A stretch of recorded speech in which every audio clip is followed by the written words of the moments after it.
експлозивен влез. Некој пат, не знам дали си се запрашала, гледаше на рафинирана малечка дама, имаше еден габаритен инструмент, како го владееш. Да, и како тоа мокно изгледа и всушност тука се гледа ефектот на секој од нас кога ќе слушнеме или кога ќе уживаме во еден ваков настап, кратко, но сладко, како велиме, или на самиот старт на нашиот разговор. Може слободно да го предадеме сега на тато ова виолончело, инаку ќе потсетиме всушност дека оваа млада дама има над 30 награди, слободно има над 30 награди меѓународни признанија и како рековме со Ивана, само момент. На само 15 години? 15 години таа е солистка токму со Македонската филхармонија. Тоа е младата Ева Малиновска, која што е наш, јас би рекол сега случаен соработник сутринска Антилма, да ни ги понуди овие мали концерти, ама и во најава она што ќе се случува вечерва во 20 часот.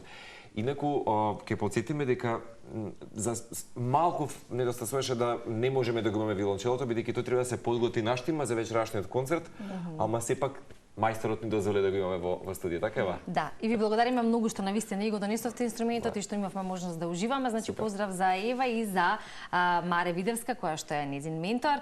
Ќе сакаме да дознаеме во ова кратко време се во однос на почетоците на Ева, како велиме виолончелистка или младо виолончелско чудо во Македонија. Ние така тоа и го насловивме, односно ја поставивме нашата тема, дел од темите, затоа што навистина е импресивно како од млада возраст сите достигнувања над 30 награди, нешто што е составен дел во твојата биографија. Па ајде, ќе почнеме со тебе и за љубовта кон овој инструмент и за твоите почетоци. Од 8 години се започнува?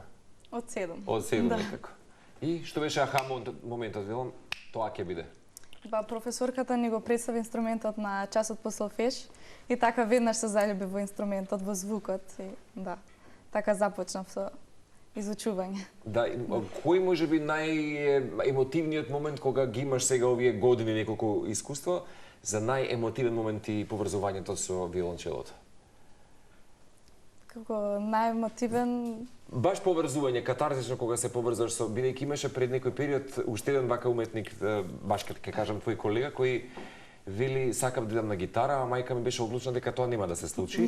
И вели го фати виолончелото и се смени. Може би го знаеш Антонио. Да. Така. И тој баш го кажа тоа дека се смени целата перцепција. Јас емотивно се поврзав во тој момент и баш ја ставив некаде во архивата гитарата. Па мислам дека тоа на почетокот веднаш кликна, да речеме, меѓу мене и нејза некоја хемија.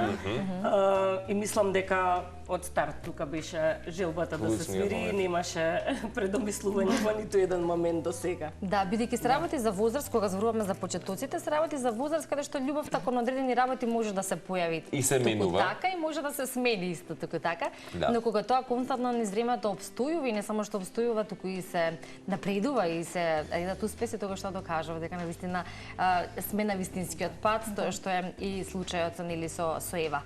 Ако зборуваме за вашата синхронизација како ментор и ученик или така нели би било соодветно и нешто што ве спојува, тоа љубовта кон виолончелото, тогаш може малку и за вашата заедничка историја, подготовките за настапи, за концерти, како кој што ќе биде вечерва, што се е составен дел од таа подготовка, колку тука пак важноста покрај вежбањето има и некој можеби друг, како да го речеме, можеби ритуал или дел од одмор или некаква друга подготовка што е клучна за успешноста на самите настапи. За да бидат успешни, за жал нема одмор кај нив. Значи буквално не треба инструментот ни еден ден да се остави. За нив нема ни зимски распуст, ни летен постојано е присутна. Да, значи постојано дружење со инструментот. Затоа што мал е процентот на талентот, се е друга работа. И секојдневно вежбање. Тоа ќе кажат и врни професионалци во било како.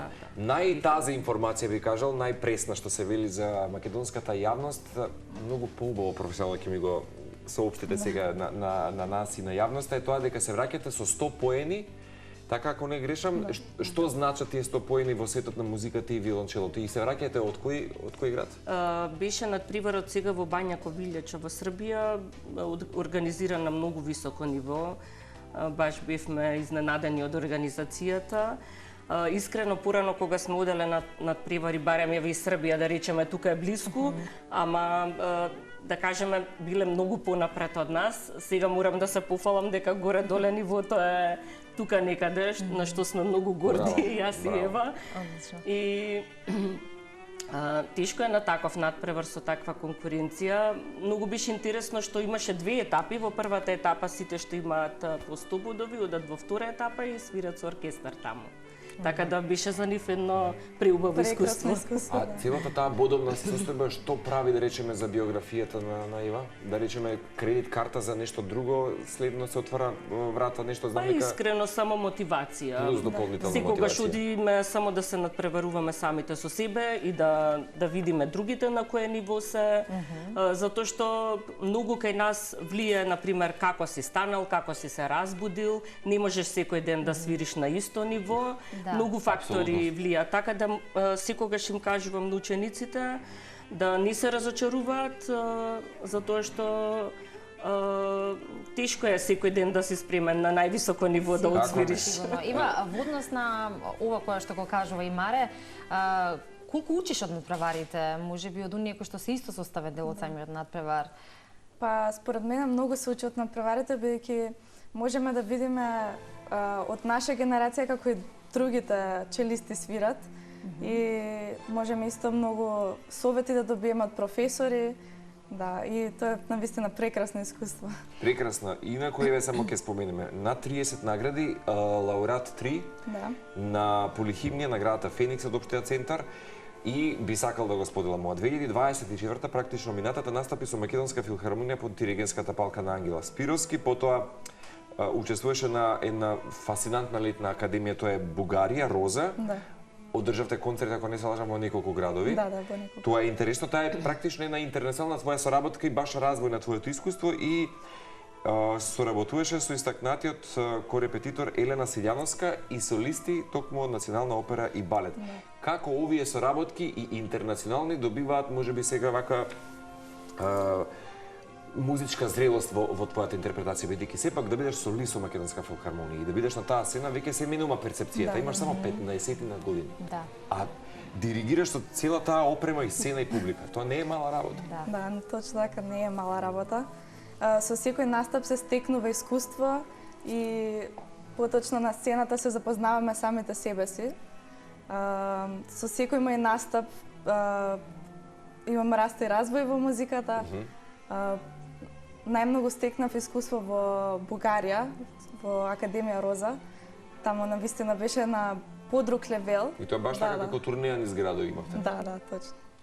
И најчесто јас кога влегувам во студио, порано беше се ќе биде добро. Која мантра ја имаш најчесто? Да, па пред настапи морам да се подготвам ментално.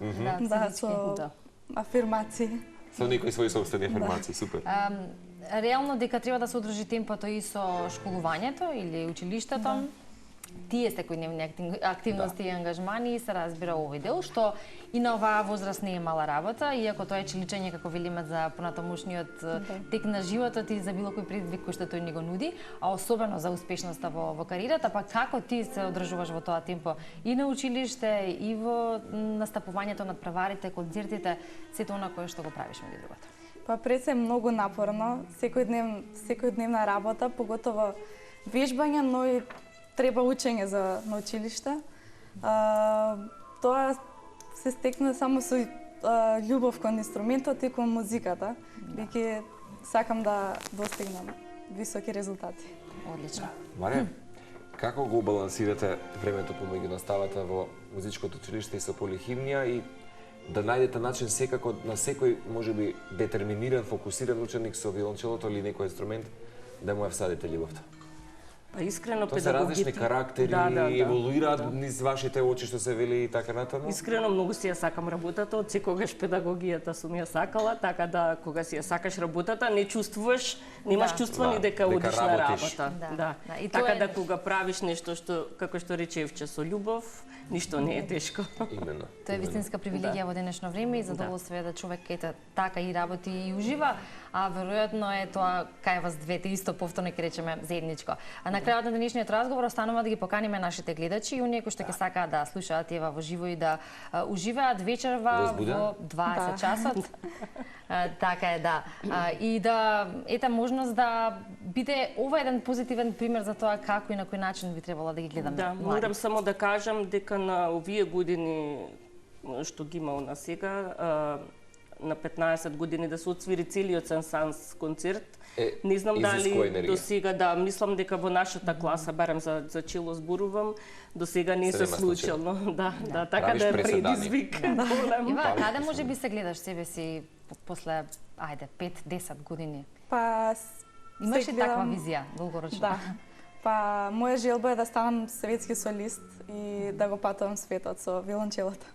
Додека јас Ивана разговараме со вас две, гледам само блесок во тато и тоа е најубавата чувство на гордост и се вели, какво креативно чудо е ова наше заедничко. Ќе потсетиме слободен влез од отворен карактер. Сите кои што ја следевте денес Ева токму и госпоѓата Маре, предизвик за вечера во 20 часот во музеј на ВМРО, да се најдете и да уживате во ова мастер класа твоја. Благодариме на поканата. Се гледаме верувам во следна прилика со повторно нови позитивни резултати и импресивни настапи на Ева, но се разбира преку заедничката работа. Ослојува и во светот.